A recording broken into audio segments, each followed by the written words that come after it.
Gentleman from Illinois, Mr. Walsh. Mr. Chairman and Mr. Secretary, thank you for being with us today. I know you've got a busy schedule. I can guarantee you of very few things in life, but I can guarantee you, I wish I could guarantee you of more, but I can guarantee you if you and I took a day and we spent the afternoon in my 8th district of Illinois and we just randomly knocked on the doors of 30, 40, 50, 20 small business men and women in my district, I can guarantee you they'd all say the same thing. The uncertainty is killing them. They see their government pass a piece of health care legislation that their government doesn't even seem to know what it will cost. How are they expected to factor it in? They're feeling overregulated.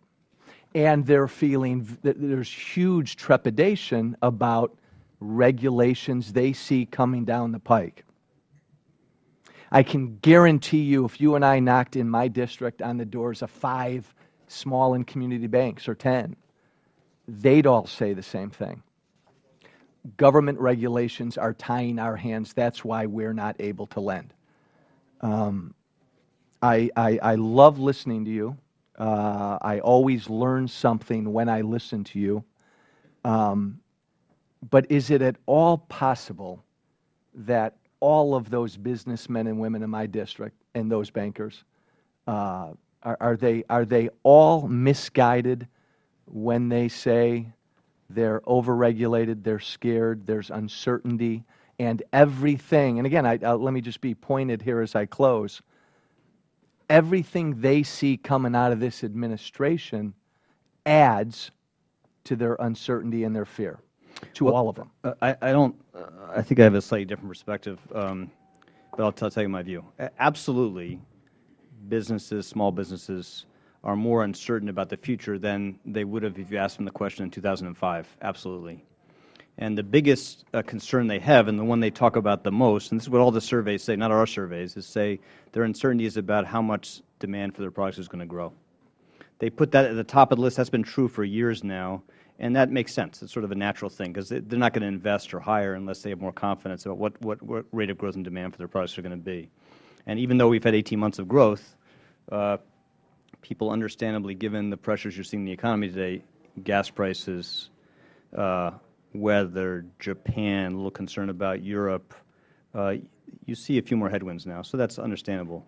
Now, it's also true that businesses always want less regulation, understandable, and banks would like to operate with less regulation. There's nothing unique in that. But no, understandable, but is it correct? Well, I think what's correct is that we have to be very careful, given the trauma caused by the financial crisis, to make sure that we have a financial system that is more conservatively managed. And I do not believe there is really a meaningful risk for small banks that Dodd-Frank itself is going to add to their regulatory burden. I think there is some risk, as I said, that examiners are going to overdo it a bit, maybe a little too cautious, tighten up a bit.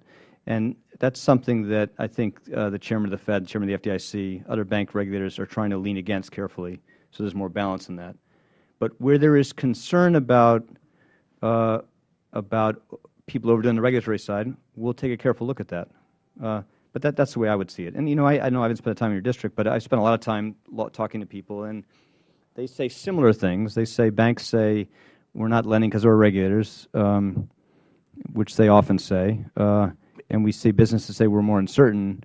And I don't think that's surprising given what this country's just been through. So how do we give them certainty? Well, I think there's a lot of things that we can do, and I think that just to speak to the issue of the day, I think it would be very helpful for Washington to come to agreement on a long-term fiscal consolidation plan, a reasonably growth-friendly fiscal consolidation plan, because I think that would demonstrate that the country has the capacity, country's leaders in Washington have the capacity to try to make some progress in solving a long-term problem that is a bit of a cloud on the country. I mean, just to be honest about it. I hear all the time from folks that, look, this recession, this crisis wasn't the President's. It was there when he came into office. This recovery is his. When you look at this recovery in historical perspective, and I know I'm running out of time, so you've got to be brief, we're not nearly where we need to be at when it comes to this recovery. I agree with you about that, but I think this is an important question. Mr. Chairman, can I just spend a minute on this issue? Because I think it's at the center of this big debate we're having about the country, and it's very important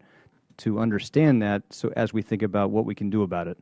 And I think it's important to recognize that you had a crisis caused by a country that was living beyond its means. Too much leverage in the banking system, people across the country borrowing way beyond their means.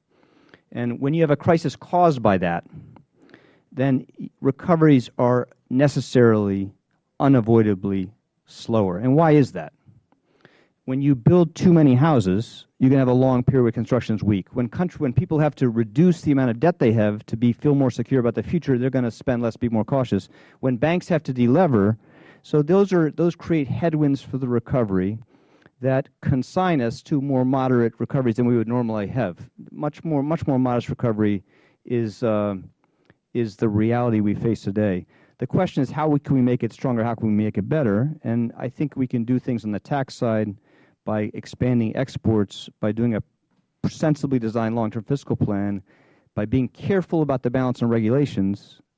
We can improve the odds that we get more people back to work as quickly as we can. But most of what we're living today as a country now is the effects of those mistakes we made up in the run-up to the crisis. And if you look outside construction, you look beyond the banking system, you look beyond the sectors most directly affected by people being a little more careful about how they spend and borrow, the rest of the American economy, if you look at export performance, private investment growth, productivity growth, agriculture, manufacturing, high tech, this is a very resilient, very productive, very innovative economy. And we have a very good chance, we make some sensible judgments coming out of this, to emerge from this crisis stronger. Thank you, Mr. Chairman. Thank you, Mr. Secretary.